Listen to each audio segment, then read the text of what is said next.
नमस्कार मित्रांनो, संजय गांधी निराधार अनुदान योजना, श्रावणबाळ निवृत्ती वेतन योजना तसेच दिव्यांग योजना आणि निराधार अनुदान योजना याचे पेन्शन आता जमा झालेले आहे आणि पुढील महिन्याचे पेन्शन हे कधी मिळणार आहे तसेच या योजनेसंदर्भात विविध अपडेट आपण आजच्या या व्हिडिओमध्ये बघणार आहोत। तरी हा व्हिडिओ आपण शेवटपर्यंत बघा।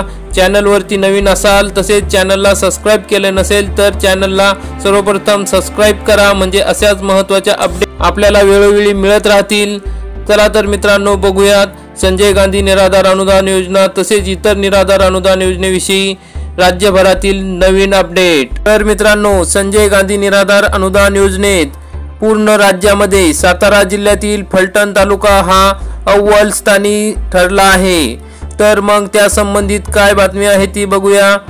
केंद्र व राज्य सरकार पुरस्कृत योजनांच्या अंतर्गत असणाऱ्या संजय गांधी निराधार अनुदान योजनेच्या अनुदान वितरणात सातारा जिल्ह्यात फलटण तालुक्याचा प्रथम क्रमांक असून संपूर्ण राज्यात सुद्धा फलटण तालुका अग्रेसर असल्याची माहिती तहसीलदार डॉक्टर अभिजित जाधव यांनी दिली आहे।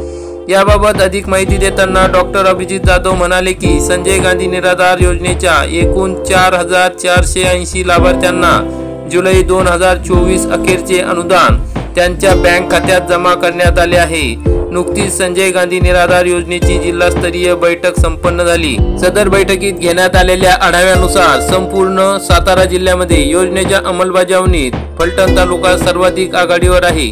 यासोबतच शासनाच्या श्रावणबाळ सेवा राज्य निवृत्ती योजना अंतर्गत फलटण तालुक्यातील एकूण 2962 लाभार्थ्यांना जुलै 2024 अखेरचे अनुदान त्यांच्या बँक खात्यात वर्ग करण्यात आले आहे। त्यासोबतच श्रावणबाळ सेवा राज्य निवृत्ती योजनेतील SC 41 लाभार्थ्यांना जुलै 2024 अखेरचे अनुदान बँक खात्यात वर्ग करण्यात आले आहे। इंदिरा गांधी राष्ट्रीय वृद्धापकाळ योजनेतील 1478 लाभार्थी, इंदिरा गांधी राष्ट्रीय विधवा योजनेत 333 लाभार्थी, इंदिरा गांधी राष्ट्रीय दिव्यांग योजना 14 लाभार्थी, राष्ट्रीय लाभ योजना 1 स्वातंत्र्य सैनिक 5 लाभार्थी, आणीबाणी कालावधीत 5 लाभार्थी असून मार्च 2024 अखेर त्यांचे अनुदान त्यांच्या बँक खात्यात अदा करण्यात आले आहे। शासनाकडून निधी प्राप्त होताच उर्वरित अनुदान संबंधित वितरित करण्यात येणार आहे, असेही तहसीलदार डॉक्टर अभिजित जाधव यांनी सांगितले।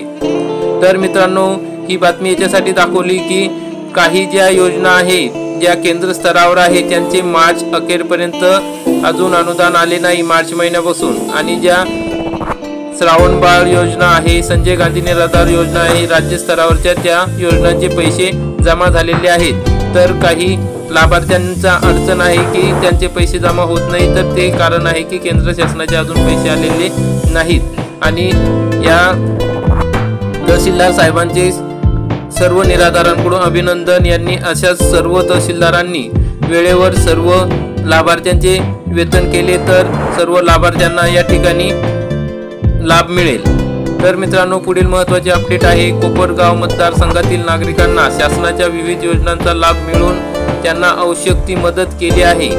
त्यामुळे आजवर अनेक योजनांच्या हजारो पात्र नागरिकांना लाभ मिळाला असून आजही स्वतःचा चरित्र चालवू न शकणाऱ्या पुरुष व महिला निराधार विधवा महिलांना संजय गांधी निराधार योजनेच्या जवळपास 637 लाभार्थ्यांचे अर्ज मंजूर करण्यात आले असून या नागरिकांना लवकरच आर्थिक मदत त्यांच्या बँक खात्यावर जमा होणार असल्याची माहिती आमदार आशुतोष काळे यांनी दिली। माननीय आमदार आशुतोष काळे यांनी निराधारांसाठी अतिशय चांगला उपक्रम राबवला आहे। जर कोपरगाव तालुक्यातील कोणी निराधारांना लाभ घ्यायचा असेल, काही अडचण असेल तर आमदार आशुतोष काळे यांच्या संपर्क कार्यालयाशी संपर्क साधा आणि तिथं आपल्याला काही मदत लागली, काही अडचण आली तर आपण त्या ठिकाणी जाऊन ती मदत मिळवू शकता।